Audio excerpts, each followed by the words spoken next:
जय श्री कृष्ण। आप सभी को माघ मास के 24वें दिन की ढेरों शुभकामनाएं। माघ स्नान और माघ मास महात्म्य के 25वें दिन की ढेरों शुभकामनाएं। आप सुन रहे हैं माघ मास महात्म्य। प्रिय दर्शकों, आज माघ मास के शुक्ल पक्ष की नवमी तिथि है। इस प्रकार 24 दिन आज माघ मास को हो गए हैं और माघ महात्म्य क्योंकि पूर्णिमा से आरंभ हो जाता है, पौष पूर्णिमा से, इसीलिए आज 25 दिन हो गए हैं। तो आप 25वां अध्याय माघ मास महात्म्य में श्रवण करेंगे। माघ मास महात्म्य जो आप हमारे चैनल पर सुन रहे हैं, ये सर्वप्रथम देव ऋषि नारद के निवेदन करने पर ब्रह्मदेव ने देव ऋषि नारद को सुनाया था। उसके बाद जब भगवान नारायण का दत्तात्रेय अवतार हुआ, तब शस्त्रार्जुन को भगवान दत्तात्रेय ने सुनाया। तदुपरांत सतयुग में भगवान रामचंद्र के वंशज राजा दिलीप जब निवेदन करते हैं अपने गुरु वशिष्ठ से, क्योंकि वो जंगल में गए शिकार खेलने, रात्रि को उन्होंने शिकार खेला, अगले दिन सूर्योदय से पहले ही वो जंगल से अपने महल को प्रस्थान करते हैं। रास्ते में देखा कि एक सरोवर है और सरोवर के पास में ही एक साधु तपस्या कर रहे हैं। उन्होंने रुककर उतरकर साधु के पास जाकर साधु को प्रणाम किया। साधु ने कहा कि राजन, आज माघ मास की इस शुभ बेला पर आप इस उत्तम सरोवर को छोड़ के अपने महल के लिए क्यों जा रहे हैं? तब राजा दिलीप ने कहा कि ऋषिवर, मुझे तो माघ के विषय में कुछ ज्ञात है नहीं। अगर आप मुझे इसका महात्म्य सुनाएं तो मैं अवश्य ही जो आप कहेंगे उसके अनुसार करूंगा। ऋषि ने कहा कि राजन, अभी तो समय स्नान का हो गया है, क्योंकि सूर्योदय होने वाला है। तो आइए पहले स्नान करते हैं। इसका महात्म्य आप अपने महल में जाकर अपने गुरु वशिष्ठ से सुनिएगा। राजा ने स्नान आदि किया और उसके बाद ऋषि को प्रणाम करके महल पहुंचे। महल में जब पहुंचे तो सारा वृतांत उन्होंने अपने गुरु को सुनाया। तब गुरु वशिष्ठ ने राजा दिलीप के निवेदन करने पर यह माघ मास महात्म्य उन्हें श्रवण कराया। और यही महात्म्य आज जो मैं आपको सुना रहा हूं, ये श्री सूत जी महाराज और इस सृष्टि के प्रथम गुरु वेद व्यास जी महाराज के द्वारा पुराणों में लिखा गया और वहां से मैं आपको सुना रहा हूं। तो इस प्रकार से ये इसकी श्रृंखला है कि इसका उद्गम कहाँ से हुआ। आप जो महात्म्य हमारे चैनल पर सुन रहे हैं, ये महात्म्य आया कहाँ से, भगवान के श्रीमुख से कैसे निकला, तो वह सब एक श्रृंखला है जिसको आपके लिए बताना आवश्यक होता है, जिससे आपको ज्ञात हो कि महात्म्य कब कहा गया। इस महात्म्य को पद्म पुराण में वेद व्यास जी महाराज के द्वारा रचित किया गया और वही हम आपको यहाँ श्रवण करा रहे हैं। तो अभी तक आपने 24 दिन के जो अध्याय थे उनमें श्रवण किया। प्रथम दिन पर माघ मास की महिमा का वर्णन आया, तदुपरांत राजा दिलीप का वर्णन आया, फिर एक वैश्य पुत्र जो अत्यंत ही अत्याचारी पापी थे, कुंडल विकुंडल दोनों यमलोक गए। दोनों ने पाप कर्म किए, परंतु एक को नरक की प्राप्ति हुई और दूसरे को स्वर्ग भेजा गया। तो जो स्वर्ग भेजा गया उसने कहा, भाई मैंने तो कभी जिंदगी में कुछ अच्छा कर्म किया नहीं, मैंने भी पाप किए, फिर मेरे भाई को नरक क्यों और मुझे स्वर्ग क्यों? तब उसे बताया गया कि उसने अनजाने में 2 दिन माघ मास में यमुना जी में स्नान कर लिया था।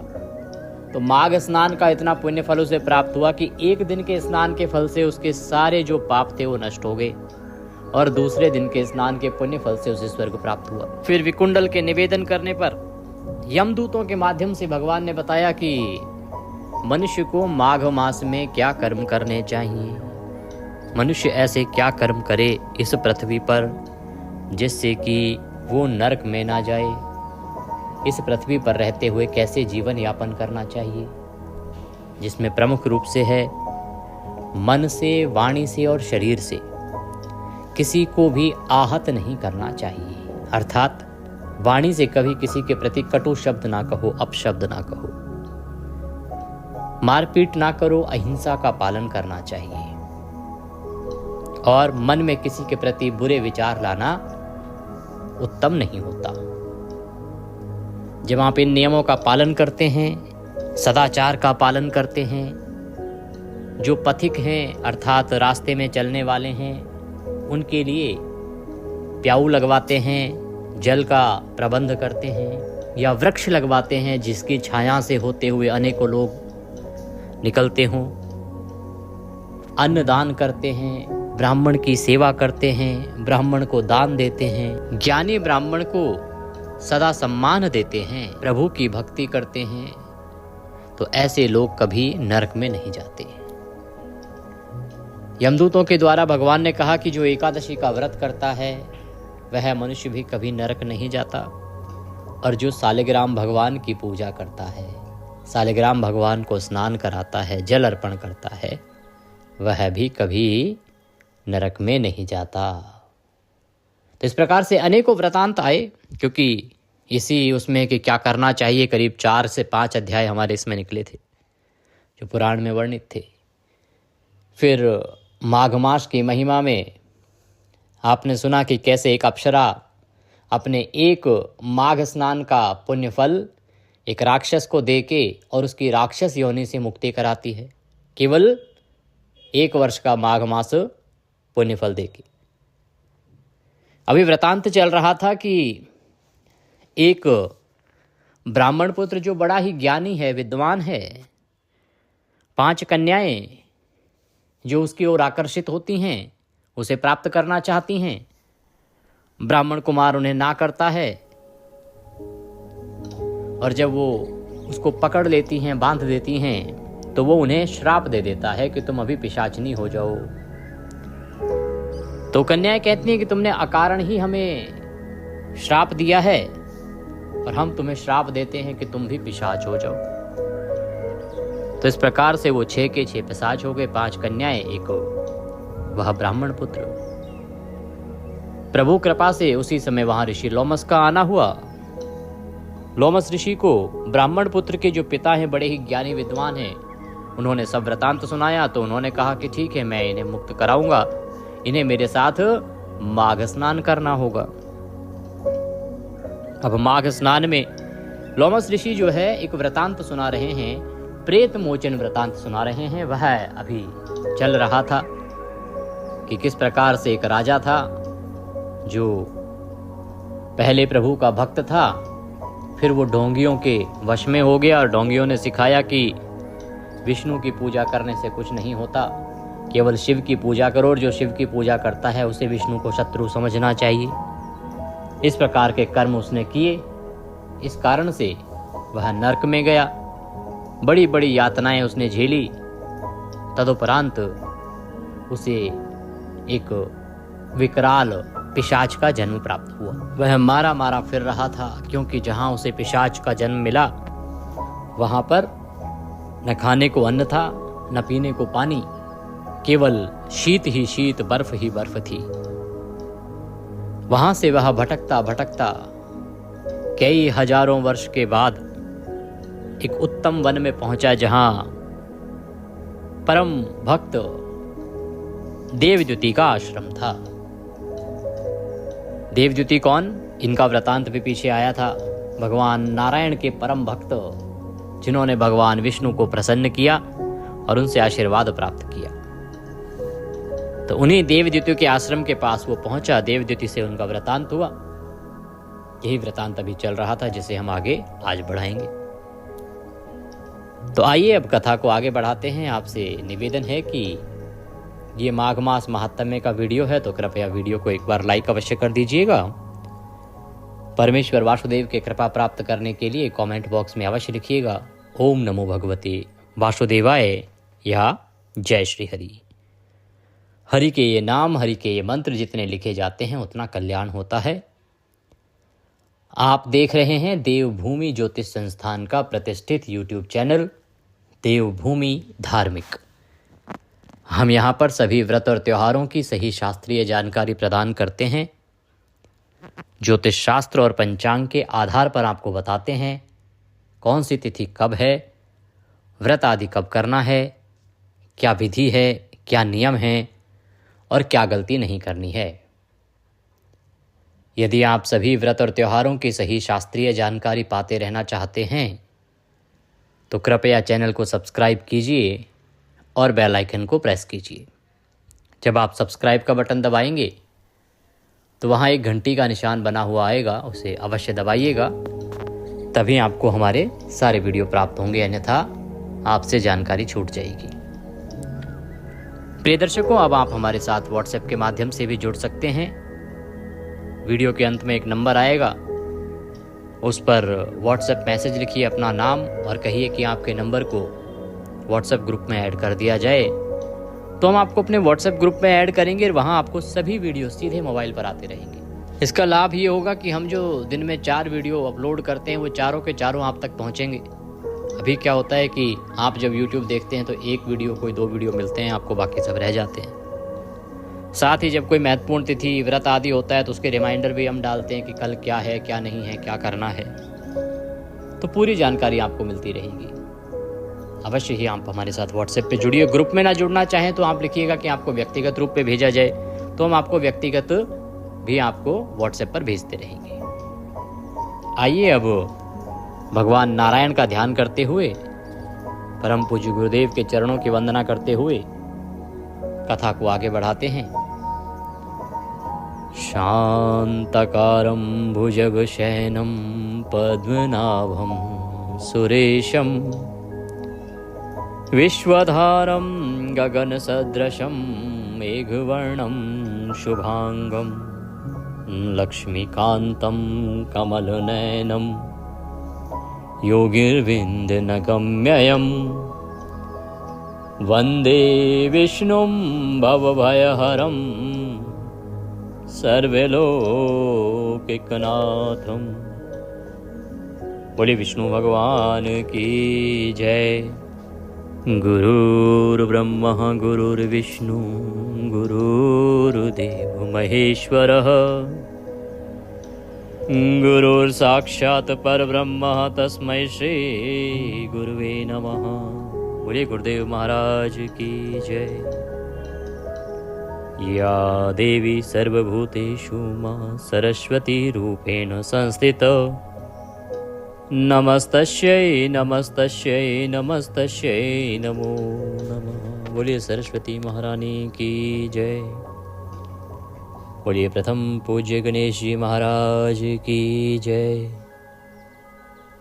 बोलिए माघ मास की जय। बोलिए माघ मास महात्म्य की जय। आप सभी दर्शकों को, आप सभी श्रोतागण को मेरा नमस्कार। तो जब पिशाच की वार्तालाप हुई, ऋषि और ब्राह्मण देवद्युति से, तो ब्राह्मण देवद्युति ने कहा कि माघ स्नान के फलस्वरूप उसे पिशाच योनि से मुक्ति मिल सकती है। ये बड़ा कल्याणकारी है। जिस प्रकार से केरल देश के एक ब्राह्मण को मुक्ति प्राप्त हुई थी, तो पिशाच कहने लगा कि हे मुनि, ये केरल देश का जो ब्राह्मण था ये किस प्रकार मुक्त हुआ था, इसकी क्या कथा है, वह कृपा करके विस्तार पूर्वक कहिए, मैं सुनना चाहता हूं। देवद्युति कहने लगा कि केरल देश में वासु नाम वाला एक वेद पारंगत ब्राह्मण था। वेदों का जानने वाला बड़ा विद्वान ब्राह्मण था, जिसका नाम था वासु। उसके बंधुओं ने उसकी भूमि छीन ली, जिससे वो निर्धन और दुखी हो गया। निर्धन और दुखी होकर अपनी जन्मभूमि त्याग कर देश विदेश में घूमता और किसी व्याधि से ग्रस्त होकर मृत्यु को प्राप्त हुआ।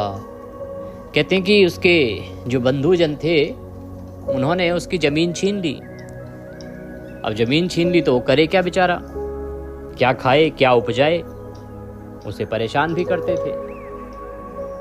तो वो देश भ्रमण पर निकल गया, जहां स्थान मिलता वहीं रुकता, वहीं खाता, भिक्षा मांगकर या शिक्षा देकर अपना पेट भरता।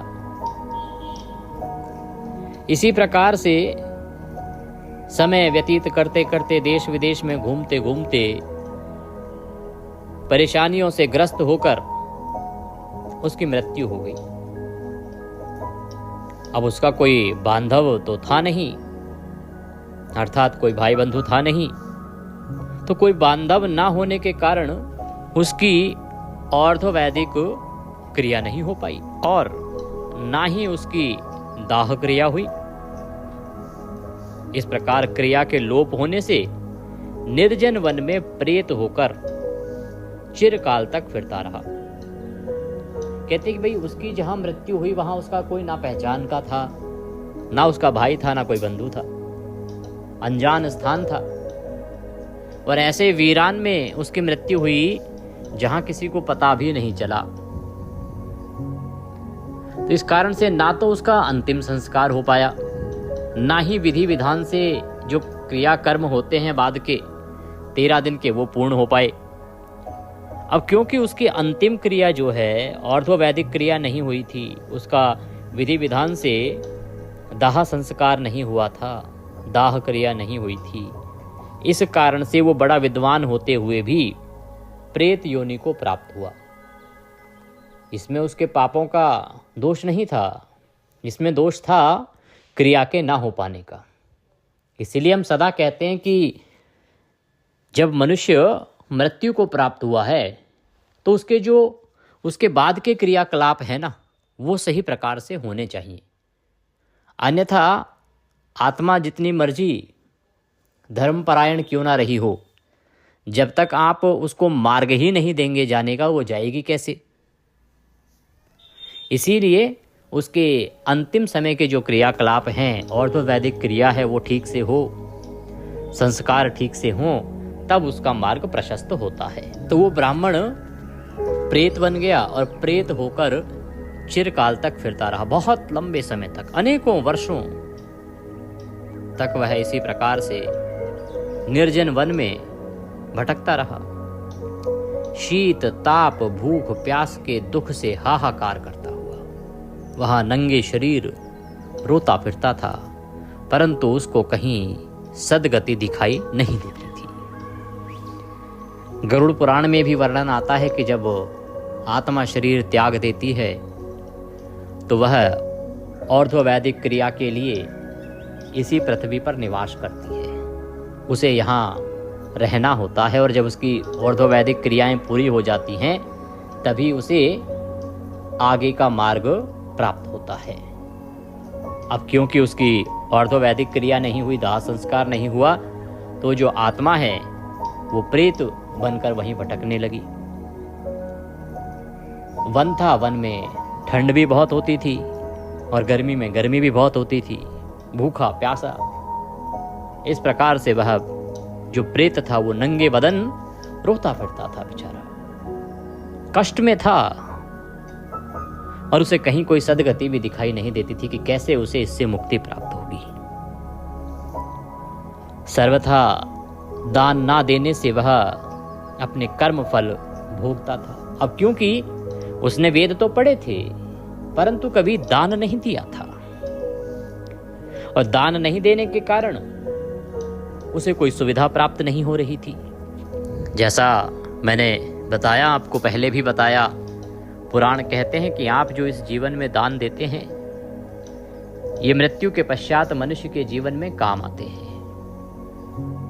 जैसे संक्रांति के दान हैं या अन्य दान हैं, आप उपादान अवश्य करें। जूते का दान आपको जीवन में अवश्य करना चाहिए, गर्म वस्त्रों का दान अवश्य करना चाहिए, अन्न का दान अवश्य करना चाहिए, धन का दान अवश्य करना चाहिए और संभव हो तो स्वर्ण दान भी अवश्य करना चाहिए। इससे वो जो मूलभूत सुविधाएं होती हैं शरीर को त्यागने के बाद एक आत्मा के लिए, वो प्राप्त होती हैं। तो क्योंकि उसने कभी दान नहीं दिया था, इस कारण से अपने इन कर्मों को वह भोगता था। जो लोग अग्नि में आहुति नहीं देते, भगवान का पूजन नहीं करते, वे आत्मविद्या का अभ्यास नहीं करते, अच्छे तीर्थ से विमुख रहते हैं। और जो लोग दुखी लोगों को स्वर्ण वस्त्र तांबूल रत्न फल तथा जल नहीं देते तथा छल कपट से जीविका प्राप्त करने वाले, दूसरों तथा स्त्रियों का धन हरने वाले, पाखंडी, कुटिल, चोर, बाल, वृद्ध तथा आतुर और स्त्रियों पर निर्दयता करने वाले, आग लगाने वाले, विष देने वाले, अर्थात जो भगवान की भक्ति ना करता हो, गरीबों को दान ना देता हो, जो स्त्रियों पर अत्याचार करता हो, निर्दयता पूर्वक उनके साथ व्यवहार करता हो, दूसरों के घरों में लोग आग लगा देते हैं, ऐसे व्यक्ति किसी को विष दे देते हैं, या कोई व्यक्ति जो झूठी गवाही देता हो, या कुमार्ग पर चलने वाले जो कुमार्ग पर चलते हों, माता पिता, भाई बहन, संतान तथा अपनी स्त्री का त्याग करने वाले व्यक्ति, जिन्होंने अपने माता पिता का त्याग कर दिया हो, या किसी ने अपने भाई का त्याग कर दिया, बहन का त्याग कर दिया, संतान का त्याग कर दिया, कुल मिला के कहें कि अपने दायित्वों से मुंह मोड़ लेने वाले व्यक्ति, क्योंकि ये सब दायित्व होते हैं। माता पिता संतान की दायित्व हैं, उनका कर्तव्य है कि आप उनकी देखभाल करें, उनको उत्तम से उत्तम जो उनका समय है उसमें उत्तम से उत्तम सुविधाएं प्रदान करें जो आपकी क्षमता के भीतर हों। भाइयों के साथ प्रेम पूर्वक व्यवहार रखें, अपने पुत्र के साथ प्रेम पूर्वक व्यवहार रखें। ऐसा नहीं कि पुत्र को छोड़ के चले जाएं या पुत्र को भगा दें।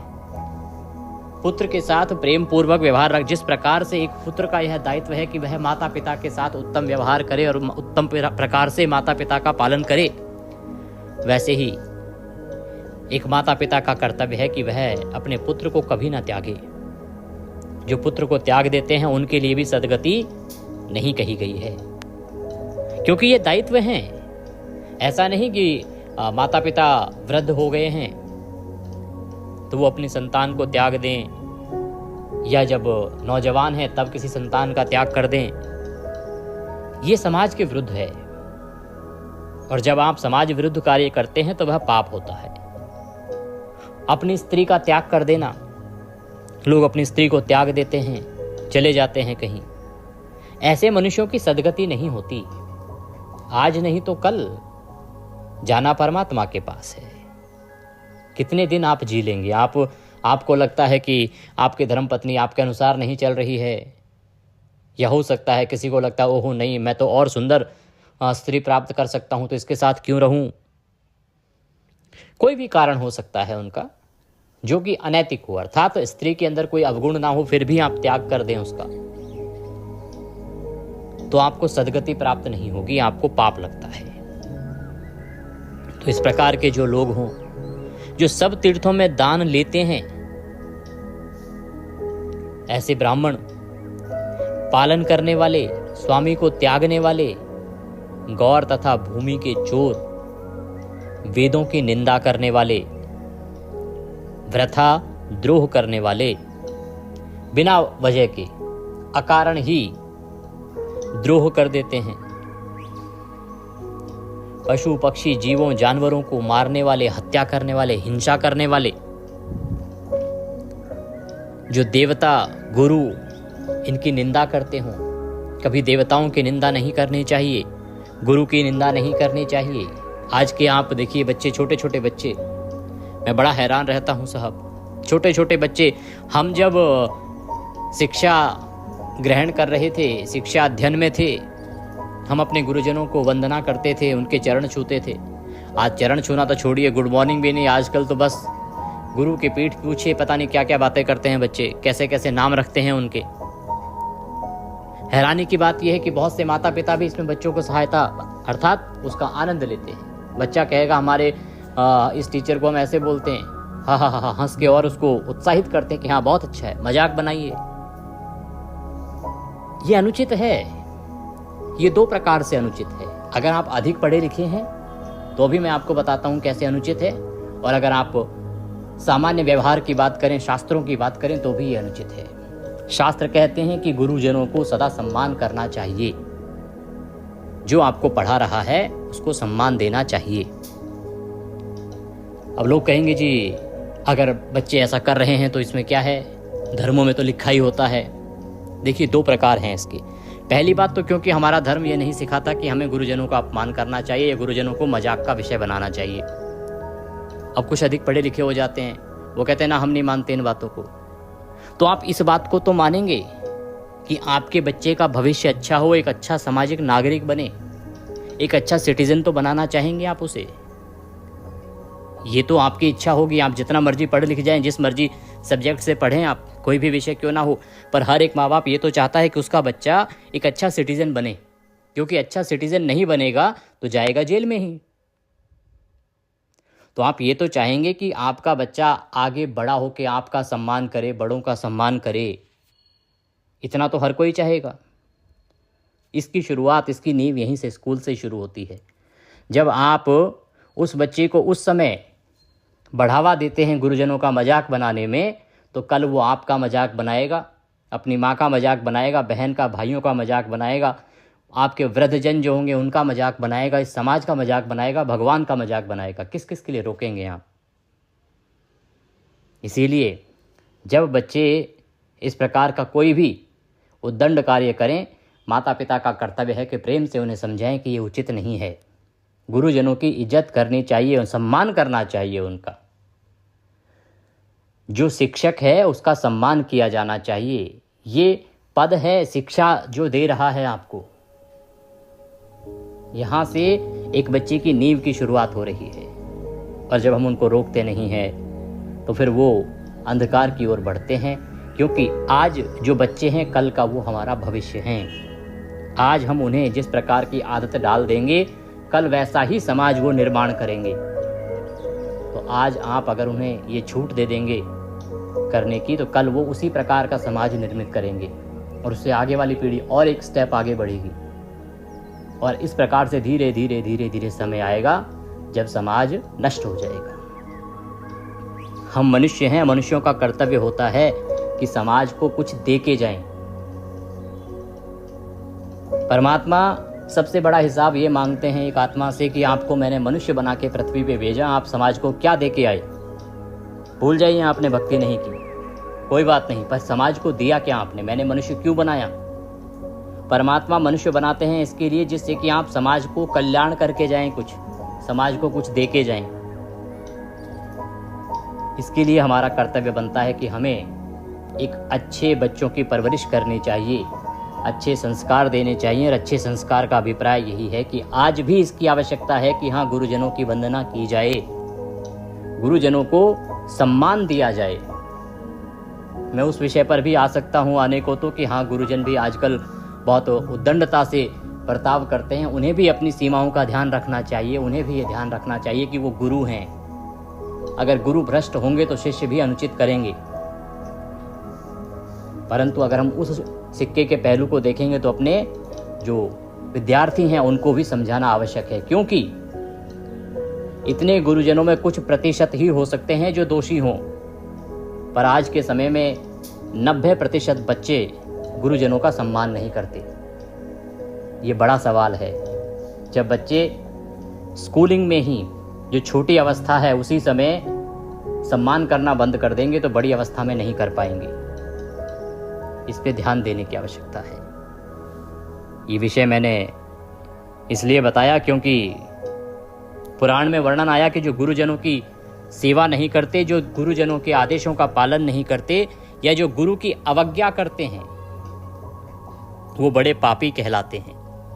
कहते हैं जो गुरु की निंदा करते हैं सभी बारंबार प्रेत, पिशाच, राक्षस तथा बुरी योनियों में जन्म लेते हैं। ये जितने भी बुरे कर्म मैंने बताए आपको, इन कर्मों को करने वाले मनुष्य बार बार कभी राक्षस बनते हैं, कभी प्रेत बनते हैं, कभी पिशाच बनते हैं, और जो अन्य बुरी योनियां हैं उनमें इनको जन्म मिलता है। तो इसीलिए मनुष्य को इन चीज़ों से बचना चाहिए। कभी भी अपने माता पिता, पुत्र, पत्नी, इनका त्याग नहीं करना चाहिए, गुरुजनों की निंदा नहीं करनी चाहिए। अतएव बुरे कर्मों से बचकर धर्म के कार्य तथा यज्ञ, दान, तप आदि करने चाहिए, क्योंकि कर्म फल अवश्यमेव मिलता है। इस प्रकार प्रेत की गति देखकर पाप कर्म कदापि नहीं करने चाहिए। ब्राह्मण कहने लगा कि इस प्रकार उस केरल ब्राह्मण ने उस पर्वत पर अधिक समय व्यतीत करके एक मार्ग में एक पथिक को देखा जो 2 गगरियों में त्रिवेणी का जल लिए हुए था। तो भगवान नारायण के परम भक्त देवद्युति वृतांत को आगे बढ़ाते हुए कहते हैं कि जब वो इस प्रकार से भटक रहा था तो उसने एक पथिक को देखा जो रास्ते में चला जा रहा था और उसने त्रिवेणी का जल लिया हुआ था। ये जो केरल का जो ब्राह्मण है जो प्रेत बना, ये उसकी कथा चल रही है। और कौन सुना रहे हैं?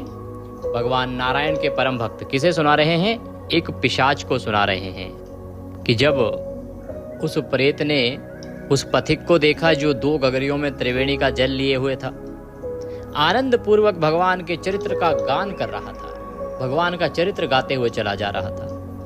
प्रेत ने उसका मार्ग रोक लिया, रास्ता रोका उसका और रोक कर कहा कि तुम डरो मत, इस गगरी का जल मुझको पिलाओ, नहीं तो मैं तुम्हारे प्राण ले लूंगा। देवद्युति कहने लगा कि दुखी, दुर्बल, नंगे, मुरझाए हुए तुम कौन हो? वो जो ब्राह्मण था जो लिए जा रहा था 2 गगरियों में त्रिवेणी का जल, उसने कहा कि भाई तुम इतने दुर्बल हो, दुखी हो, नंगे हो, कपड़े भी नहीं है तुम्हारे पास, तो मुरझाए हुए प्रतीत होते हो, और तुम्हारे जो पैर हैं वो पृथ्वी को स्पर्श भी नहीं कर रहे, मतलब बिना पृथ्वी को छुए ही तुम चलते हो। आखिर तुम हो कौन और तुम इस प्रकार के हुए कैसे?